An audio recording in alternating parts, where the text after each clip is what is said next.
kasih Anda masih bersama kami di Political Show dan kita akan lanjutkan. Kalau tadi kita sudah membahas kenapa partai-partai memilih mendukung Anies Baswedan dan juga Ridwan Kamil. Sekarang kita masuk bahwa nama Mas Kaesang Pangarep atau putra bungsunya Pak Jokowi ternyata menjadi rebutan. Ini Jokowi Effect masih jadi rebutan. Karena ada yang ingin dipasangkan Anies Kaesang dan juga Ridwan Kamil Kaesang.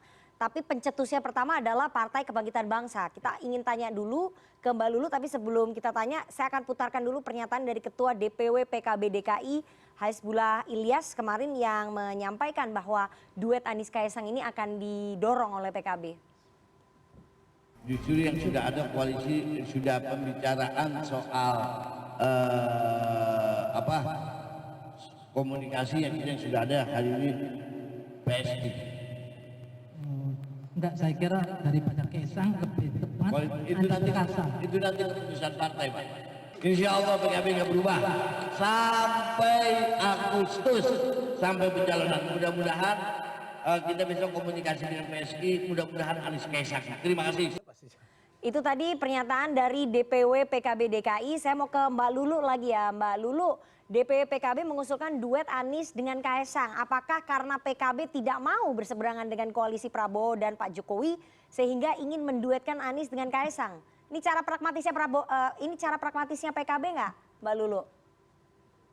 Nah, kalau urusan wakil gubernur saya kira tunggu dulu ya. Jadi DPP PKB belum punya sikap yang terkait dengan wakil gubernur dan bahkan diskusi di internal DPP kita juga mencoba untuk menawarkan kader-kader terbaik yang dimiliki oleh partai. Jangan lupa Mas Anies ini adalah figur lintas partai. Jadi dia tidak bisa diklaim sebagai kadernya PKB. Dia bisa menjadi milik semua, khususnya milik warga Jakarta.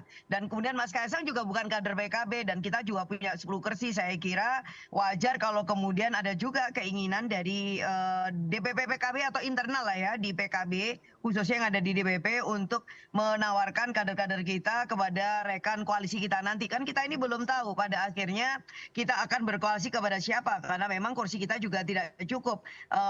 Komunikasi dengan PSI sangat bagus kalau dilakukan oleh DPW. Tetapi seperti yang tadi disampaikan oleh Mbak ya bahwa putusan akhir tetap akan di DPP. Nah kita mencoba menimbang dan melihat figur-figur yang lain. Apa iya sih kemudian semua harus ada dan bersumber dari satu keluarga gitu loh. Semangatnya kan masa iya sih ini lagi gitu. Nah bagi kami sendiri sepanjang kekuasaan itu tidak terlalu ikut campur, justru itu poinnya. Itu maka sebenarnya proses pilkada di Jakarta akan baik-baik aja dan akan menjadi perayaan bagi semua warga Jakarta. Baik, Mbak Lulu, tapi kan ini katanya semangatnya semangat persatuan, menyatukan. Jadi menduetkan Mas Anies dengan Kaesang itu adalah bagian dari semangat persatuan. Ya itu hal yang baik aja, enggak apa-apa. Jadi DPW PKB punya aspirasi untuk bisa menduetkan, tapi yang sudah saya sampaikan kata putus itu baru sebatas untuk calon gubernur. Karena apa? Karena kita semua ya teryakinkan dengan figur beliau. Tapi untuk wakil gubernur saya kira kita justru membuka banyak alternatif lah. Yang kita utamakan tentu dari kader internal dulu. Nah sambil kemudian kita lihat kader-kader yang lain, termasuk mungkin Mas Kaesang, monggo silakan kalau misalkan juga berminat bisa aja apply ke PKB kan begitu. Tetapi ini tidak ada kata final. Ya. Oke, terakhir Mbak Lulu. Menurut Anda, menurut DPP PKB, seorang Kaesang Pangarep ini faktor putranya Pak Jokowi ya yang membuat dia kemudian dicalonkan jadi cawagup. Kalau bukan anaknya Pak Jokowi nggak mungkin namanya muncul kan? Saya kira begitu. Itu kan alasannya teman-teman di DPW ya. Kan kita tidak punya alasan karena kita kan belum mencalonkan dan kita juga bahkan tidak berpikir tentang beliau sampai hari ini ya. Sampai hari ini kita tidak berpikir karena kita kemarin itu masih ngugemin ya prosedur lah demokrasi yang kita percaya, misalkan dari sisi aspek legal formalnya seperti apa, ini sesuai apa tidak dengan undang-undang. Jadi kita pakai garis yang benar dulu lah kayak gitu ya. Nah tadi juga PSI juga mengatakan bahwa ini juga belum ingkrah, belum putus, PKPU-nya juga belum ada, apakah ada kemudian perubahan undang-undang. Jadi saya kira ini masih cukup punya waktu yang cukup panjang ke sana. Nah sambil monggo silakanlah masyarakat kemudian menyiapkan semua nama-nama terbaik untuk menjadi katakanlah calon wakil gubernur untuk Mas Anies. Kami pun juga menyiapkan beberapa nama. Ya. Oke, terima kasih Mbak Lulu. Selamat beribadah. Ketua DPP PKB Lulu Nur Hamidah. Sama-sama, mohon maaf. Oke, terima kasih Mbak Lulu. Ya, saya mau ke Mas Uki, tapi saya putarkan dulu pernyataan dari Ketua Umum PSI Kaisang Pangarep soal usulan duet Anies Kaisang? Saya kira itu juga baik, dan kita lihat kan juga Pak Anies juga kalau kita lihat surveinya sekarang juga yang paling tinggi. Jadi ya saya nggak masalah juga kalau nanti pun akan dipasangkan oleh Pak Anies. Mas Uki, menarik ya. Apa sih sebetulnya kelebihan Ketua Umum Anda sehingga pede sekali kalau misalnya mau diduetkan dengan Mas Anies jadi cawagup? Ya, kalau misalnya pertama-tama soal kelebihan ya, saya harus jujur ya. Sewaktu pertama kali Mas Kaisang itu melakukan rapat di PSI dengan jajaran pengurus DPP, ya, yang beliau lakukan pertama kali itu adalah tidak berbicara tapi mendengarkan, gitu. Dan yang kedua, ya, beliau juga bukan hanya memasang-masang target, tapi juga beliau itu seorang yang micromanagement. Micromanagement itu artinya beliau juga memerhatikan hal-hal yang sangat bersifat detail. Jadi bukan hanya mematok-matok target, kemudian dilepaskan supaya si pengurus itu yang bekerja. Kurang lebih seperti itu ya. Dan kita sudah tahu lah bahwa di bawah kepemimpinan Mas Kaisang, suara PS itu naik 1,6 juta suara, gitu ya. Nah, bahwa kemudian ada Jokowi efek di politik, simbol-simbol politik itu nggak bisa dihindari, ya, itu tidak bisa dihindari. Jadi kayak begini, tadi kan Mbak Nana bilang ada ketertarikan PSI untuk kemudian mendukung atau mengusung, ya, dalam hal ini mengusung Pak Anies Baswedan. Ini harus diralat. Ketertarikan itu belum, tapi ruang itu tidak tertutup. Artinya kayak begitu. Karena Mas Anies itu ya di antara 3 kategori atau 3 kriteria yang menjadi patokan kami ketika menentukan nama, Pak Anies itu sudah memenuhi satu hal, yaitu elektabilitas. Tapi harus kita ingat bahwa elektabilitas itu masih sangat cair sekali sampai dengan bulan Agustus nanti. Jadi ini pergerakannya itu juga kita masih melihat wait and see. Apalagi lembaga-lembaga survei yang umumnya kami jadikan patokan, itu misalnya SMRC atau LSI-nya Bang Jai, ya, atau kemudian indikator politik, itu belum mengeluarkan hasil survei mereka. Dan satu hal yang pasti, setiap bakal calon yang akan kami usung, nanti di akhir sebelum Agustus, katakanlah bulan Juli, itu kalau nggak dia yang melakukan surveinya sendiri, ya, dengan lembaga-lembaga survei yang katakanlah di commission, di hire atau lain-lain, atau memang lembaga-lembaga survei ini melakukan itu sendiri tanpa di hire oleh dia. Tapi kita melihat ini untuk elektabilitas, akseptabilitas itu sampai dengan bulan Juli. Jadi masih sangat cair sekali. Jadi pertanyaan saya, Ketua Umum Anda itu beneran mau maju nggak jadi cawagup? Nah, ini belum tentu juga. Belum tentu juga. Jadi ini testing the water. Ini belum fix. Kalau diterima oke gitu, testing the water. Satu hal yang pasti adalah. Tapi kan ini udah ada putusan MA-nya. Ya, satu hal yang pasti adalah kami memiliki 8 kursi. Kami masih di 5 besar ya di DPRD DKI. Kami merasa layak dan pantas untuk mengajukan kader kami either DKI 1 atau DKI 2. Mengenai namanya siapa, ini masih belum kami bahas dan kami masih menjaring nama-nama, baik itu DPP-nya langsung maupun DPW-nya langsung. Tapi kemudian sebelum kami mengerucutkan nama-nama tersebut, kami menunggu dulu. Ini rekomendasi dari DPW. Kurang lebih seperti itu. Jadi untuk sampai dengan saat ini yang dapat saya katakan adalah kami mau mengusung kader sendiri, akan tetapi dan kandidat terkuat kader sendiri itu Mas Kaisang kan? Belum tentu juga. Oh, belum tentu karena juga. Karena PKPU ini kan belum diubah. Ya. Dan yang mengubah itu mungkin nanti fraksi-fraksi di DPR yang dimana kami nggak ada di dalamnya. Jadi belum tentu juga ya. Belum tentu. Tapi yang penting PSI ingin. Cuma kalau sudah digadang-gadang oleh partai lain, tentunya kami berterima kasih dan merasa tersanjung lah. Kurang lebih sih seperti itu. Karena yang menyanjung bukan hanya Golkar ataupun PKB, ternyata PDI Perjuangan juga terbuka. Kita dengarkan ya pernyataan Ketua DPP PDI Perjuangan Pak Said Abdullah tentang Kaisang. Fakta bahwa Anies kuat, kita lihat Pilpres kemarin di Jakarta. Kalau Mbak Puan menyampaikan itu Pak Anies menarik, pasti menarik. Pada saat yang sama ada RK menarik, pasti menarik. Dua-duanya menarik, tapi kita lihat nanti. Ini baru awal basi. Kaisang juga menarik. Kata siapa bagi PDP tidak menarik? PDP tidak menafikan siapapun dan kami tidak dalam konteks untuk memusuhi siapapun. Kami ingin mencari pemimpin yang memang fokus untuk kepentingan masyarakat DKI Jakarta. Bang Ciko, saya ingin tanya, menurut PDI Perjuangan, apakah kemudian PDI Perjuangan rela kalau betul-betul nanti mengusung Mas Anies terus cawagupnya Mas Kaisang? Menarik. Serius nih, PDI Perjuangan ngomong begini. Terus? Jadi gini Nana, kalau Nana bisa membaca semua sikap-sikap kami yang berada di sini, semua sikapnya kan cair, sikap terbuka. Oh, jadi PDI Perjuangan karena sebenarnya cair nih sama ini keluarganya Pak Jokowi? bukan saatnya kita sikut-sikutan, karena ini masih dalam proses penjaringan, proses kompetisi yang sesungguhnya belum dimulai. Artinya jangan sampai ini merusak apa yang menjadi persiapan ke depan. Nah, tadi kalau disampaikan tadi, kita harus akui bahwa Kaisang Pangarep ini kan adalah ketua umum partai politik yang partai politiknya meraih 8 kursi, 8 kursi di DKI Jakarta. Jadi artinya ya apakah azas kepantasannya itu bisa diukur dari mana? Paling tidak bisa diukur dari situ. Ya, bahwa beliau pantas untuk dicalonkan tadi kalau PSI inginnya di dalam kombinasi either cagup atau cawagup. Nah, ini suatu hal yang wajar-wajar aja. Dan PDI Perjuangan juga sekarang dalam posisi masih mencermati semua calon ya. Tapi kita harus ingatkan lagi bahwa yang kita cermati dan kita utamakan tentunya dari internal kader. Karena di internal kader sendiri nama-namanya banyak yang beredar. Artinya itu dulu yang akan kita ajukan either sebagai cagup atau cawagup. Nah, sekarang kalau di nama-nama yang di luar tentu juga kita terbuka karena kemungkinan besarnya kan kita tidak akan mencalonkan cagupnya PDI Perjuangan dan cawagupnya juga PDI Perjuangan. Kita inginnya ada kerjasama politik. Jadi kalau misalnya cagupnya adalah eksternal, maka cawagupnya internal. Ya, tapi kan diharapkan tentunya kita berada di posisi yang di atas lah ya. Harapannya masih begitu. Dan saya rasa itu semua menjadi harapan semua partai, tapi tentu melihat realita yang ada. Kami melihat realitanya bahwa kita di posisi kedua di perolehan jumlahnya suara lebih pileg. banyak kan daripada PSI. Ya, tapi jadi, ketua umumnya PSI itu anaknya Pak Jokowi. Ya, tapi kan Jokowi efek lebih besar loh dibandingin gitu suara ya, kursi di Tapi DKI. kita cukup disiplin ya di PDI Perjuangan dan tertib terhadap kriteria-kriteria yang memang kita betul-betul taruh untuk para calon, yaitu tadi yang mampu menjawab tantangan permasalahan, artinya juga harus memiliki rekam jejak dan pengalaman yang mumpuni. Oke, jadi buat PDI Perjuangan nggak masalah ya kalau misalnya Kaisang maju sebagai Masih cawagup. terbuka dengan tokoh manapun dan partai politik manapun. Ini kan melanggengkan politik dinasti, nggak masalah itu buat PDI Perjuangan.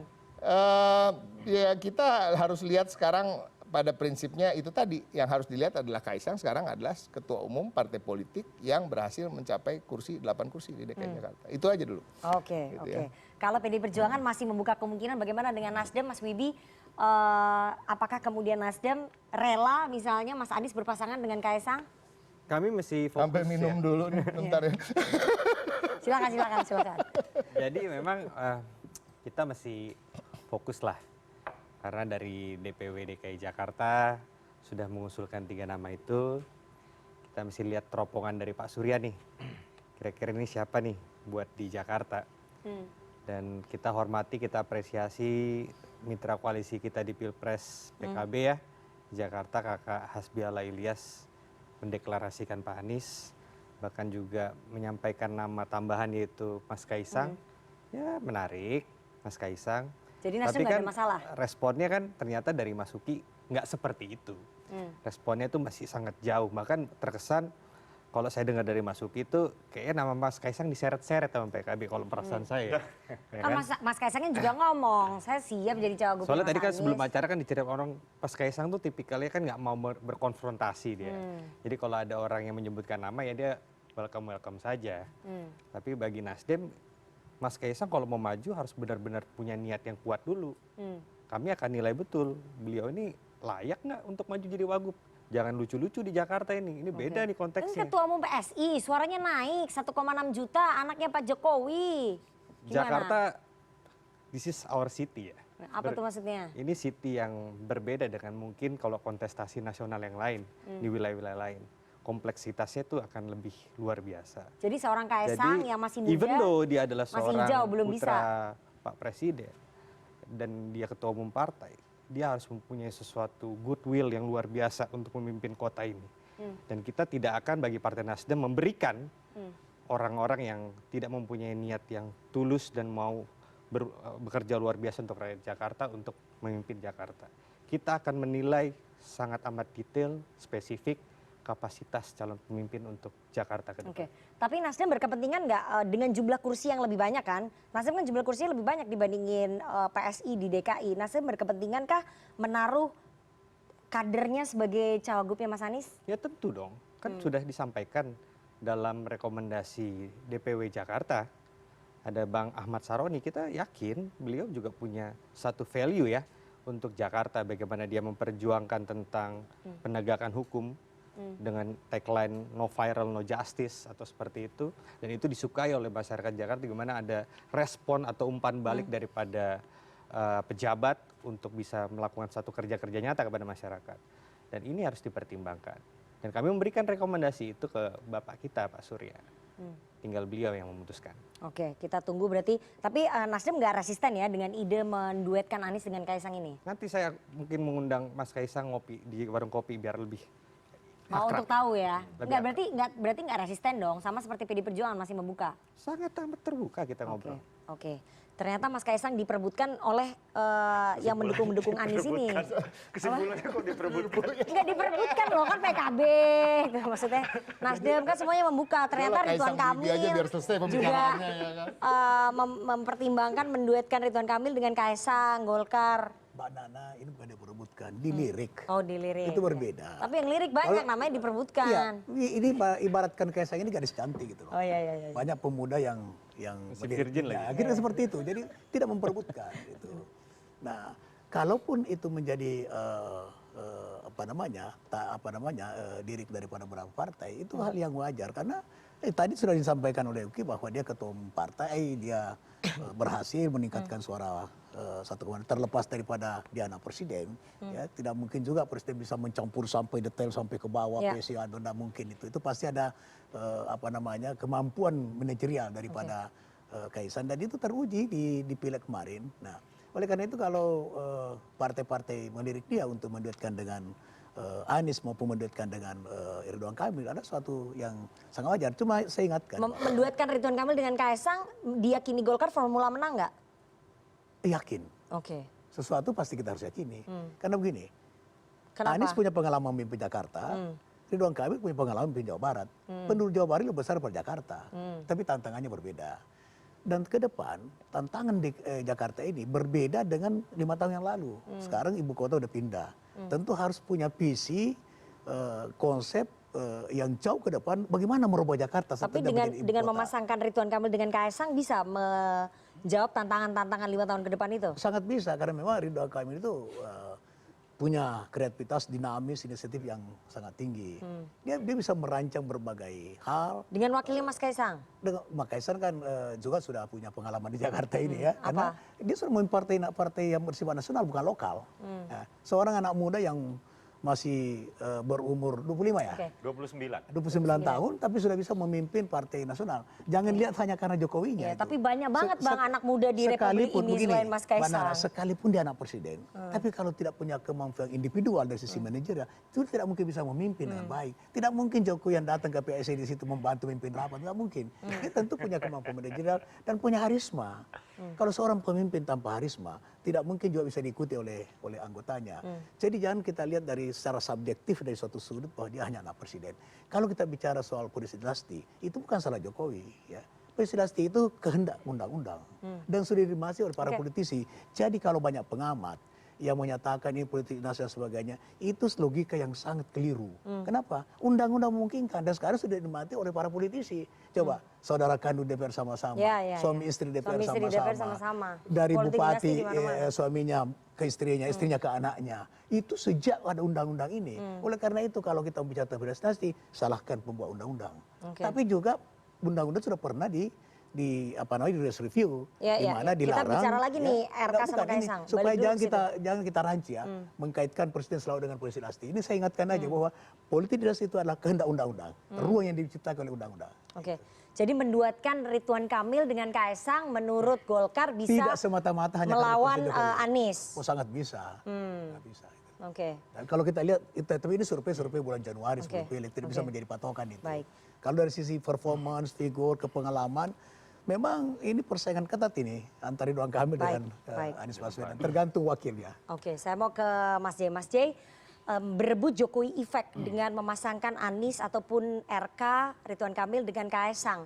Ini seberapa besar ya peluangnya untuk bisa memenangkan kontestasi di DKI, mengingat pemilih di DKI itu mayoritas adalah pemilih yang realistis dengan kelas menengah dan tingkat pendidikan yang juga cukup baik, rasional. Ya betul semua itu, tapi kan masyarakat DKI melihat memang ada, kalau kita lihat berita-berita dari survei walaupun belum ada yang dikeluarkan gitu ya, itu memang 3 nama yang memang muncul di DKI itu, Anies, Ahok, Ridwan Kamil gitu. Ahok mungkin enggak ya, mungkin meskipun masih kata Bang Ciko masih mungkin saja ya, tapi kemungkinan mungkin agak berat. Jadi 3 nama itu. Nah kalau misalnya Ahok nggak ada, maka yang mungkin bersaing ketat adalah Anies sama Ridwan Kamil, dengan catatan Ridwan Kamil berani maju di Jakarta. Nah tapi dua-duanya itu betul, saya kira saya membaca sejak 2003 sampai sekarang itu memang peluang Anies untuk menang besar, tapi dia perlu tambahan. Kenapa? Karena di DKI itu kan beda dengan di 36 provinsi lain, harus 50% plus 1 kan, ada 2 putaran dan sebagainya. Jadi untuk mengamankan 50% plus 1, basis kekuatan Anies sekarang itu di kisaran 40. Salah satu cara ukurnya lihat yang Pilpres kemarin. Pilpres kemarin Pak Anies dapat 41,07. Jadi hanya kalah 0,6% dari Pak Prabowo di Jakarta. Di Jakarta. Artinya kan itu basis kuat dia. Kan nggak cukup untuk mengamankan pemenangan. Berarti harus memperluas basis. Nah, kemana dia memperluas basis? Dia bisa memperluas basis ke 2 tempat. Satu ke tempatnya Bang Ciko, PDI Perjuangan, atau yang kedua ke tempat yang punya Jokowi Effect. Yaitu koalisi ya bisa Golkar segala macam. Itu artinya kalau Kaisang itu memilih berduet dengan Pak Anies, itu sudah melalui pembacaan yang sifatnya elektoral maupun strategis. Tapi bisa nggak itu menghilangkan pemilih-pemilih loyalnya Mas Anies yang 41,6% itu? Bisa saja, tapi sudah terbukti bahwa kalau kita belajar di Pilpres kemarin, loyalitas itu sangat kuat. Memang ada pergerakan, tapi kan jadi ada yang masuk, ada yang keluar, dan dia jadi cancel out. Jadi itu yang dimungkinkan. Jadi kalau misalnya Kaisang dalam konteks ini memilih untuk ke Anies, itu masuk akal. Kenapa? Secara elektoral itu dia akan menambah kekuatan Anies. Dan itu berarti Anies perlu kan gitu. Tapi kalau sama Ridwan Kamil, Kaisang itu berada di kubu yang sama. Oh, jadi tidak memperluas pemilihnya berada di Kamil. ceruk yang sama, begitu. Tapi kan menang kemarin. Yang kapan? Pilpres kan menang kalau koalisi ini kan. Iya, tapi ada PDI yang dapat 17%. 17% itu bisa diperbutkan. Nah, yang 17% itu mau kemana? Apakah dia akan ke Ridwan Kamil atau akan ke Anies? Kalau PDIP mencalonkan cawagupnya seperti kata Bang Ciko, orang internal PDIP ke Anies, PDIP biasanya pemilihnya sangat loyal di mana-mana. Jadi apapun yang dicalonkan oleh PDI Perjuangan itu akan diikuti oleh Contoh pemilihnya. Pilpres kemarin lihat, walaupun dia betul-betul dikeroyok kata-kata gitu ya. Tapi angka 17% itu tetap, 16% itu bahkan tetap ya. tetap bisa keluar sebagai pemenang pemilu kan. Itu artinya pemilih PDIP memang loyalitasnya sangat tinggi, dan memang kalau kita lihat dari Party ID atau identifikasi partai paling tinggi itu memang PDIP. Setelah itu baru partai seperti PKS. Jadi pilihan Anies ada 2 kalau gitu untuk menang. Kalau dia nggak dapat Kaisang, dia bisa dari PDIP. Sementara pilihan Ridwan, pilihan Ridwan mungkin dengan asumsi punya Anies kuat, solid, pilihan Ridwan hanya 1 ke PDIP. Gitu. Ya baik, nanti saya akan tanya lebih dalam ke Mas Jayadi dan juga para narasumber dengan masa kampanye yang pendek, apa strategi yang harus dilakukan oleh para kandidat untuk bisa bersaing di kontestasi Pilgub Jakarta. Tapi kita harus jeda terlebih dahulu, jangan kemana-mana, tetap bersama kami di Political Show.